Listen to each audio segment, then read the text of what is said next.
కృతజ్ఞ. ఎంత గొప్ప మాట అండి! ఈ మాట తలంచుకుంటే కృతజ్ఞ, దీనికి అనేక అర్థాలు ఉన్నాయి, అన్నీ తెలుసుకోవాల్సిందే.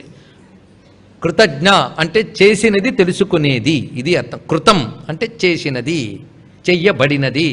జ్ఞ తెలుసుకున్నది. చేసింది ప్రతీదీ అమ్మకి తెలుసుట. మనం చేసిన మేలు మర్చిపోకుండా ఉండడాన్ని కృతజ్ఞత అని అంటాం, అవునా లేదా? అంటే వాడు చేసింది గుర్తుపెట్టుకున్నాడు, తెలుసుకున్నాడు, అందుకు కృతజ్ఞత అని లోకంలో వ్యవహరిస్తాం.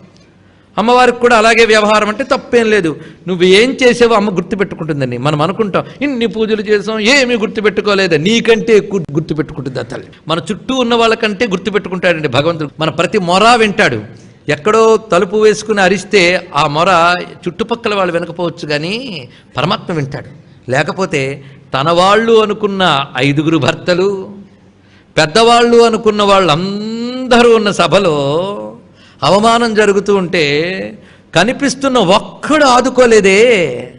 కృష్ణ అని అరిస్తే కనబడని వాడు ఆదుకున్నాడు. అది చూడండి ఇక్కడ కృతజ్ఞ. అన్నీ గుర్తుపెట్టుకున్నాడు ఆ స్వామి, ఆయనకి అన్నీ తెలుసు. అందుకే పత్రపుష్పాద్యల్పమపి ప్రయచ్చత మోక్షం దదాతీతి కృతజ్ఞ అని అర్థం చెప్పారు. ప్రేమతో అమ్మను ఉద్దేశించి ఒక దీపం వెలిగించిన, ఒక పండు పెట్టి, ఒక పువ్వు పెట్టినా గుర్తుపెట్టుకుంటుండే తల్లి ఇలా ఇచ్చాడని.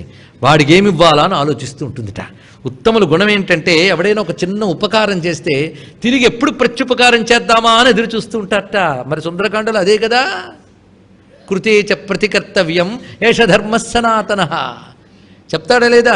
సాగరుడు చెప్తాడు, మైనాకుడు చెప్తాడు. ఎదురు చూశారు వాళ్ళు. ఉత్తమ పురుషుడికి అంత కృతజ్ఞత ఉంటుంది, మరి అమ్మవారు చాలా జాగ్రత్తగా చూస్తారట. అలా వాడు చేసే ప్రతిదీ గుర్తుపెట్టుకుని అంతకంత చేస్తారటండి ఆ తల్లి. అందుకు కృతజ్ఞ, ఇది గొప్ప మాట. ఇంకొక అర్థం చూద్దాం. కృతం అంటే చెయ్యబడినది. చెయ్యబడింది అంటే చేసింది ఎవరు? ఆవిడే. ఆవిడ చేసినది ఏమిటి?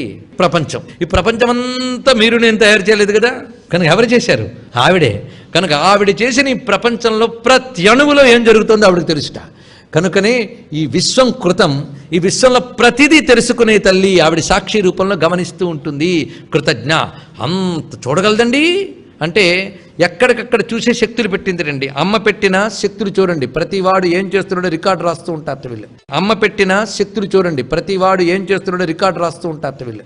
సూర్య సోమోయమ కాలో మహాభూతాని పంచచ ఏతే శుభాశుభస్యేహ కర్మణో నవసాక్షిణ. 9 సాక్షులు: సూర్యుడు, చంద్రుడు, యముడు, కాలుడు, పంచభూతాలు. ఎన్నయ్యే?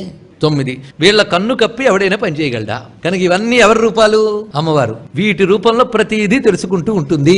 కనుక కృతజ్ఞ, అన్నీ తెలుసుకునే తల్లి. ఇదొక్కటి మాట, ఎంత రమ్యమైన మాట. కనుక వీటి రూపములతో ఉంటూ ఈ ప్రపంచంలో ప్రతిదీ గమనించుకుంటూ ఉండేటువంటి తల్లి కనుక కృతజ్ఞ అని చెప్పబడుతున్నది. ఇంత కృతం అంటే కార్యం, తెలుసుకునే తల్లి కారణం. కార్యరూపమైన జగత్తును తెలుసుకునే కారణ రూపమైన జగదంబ.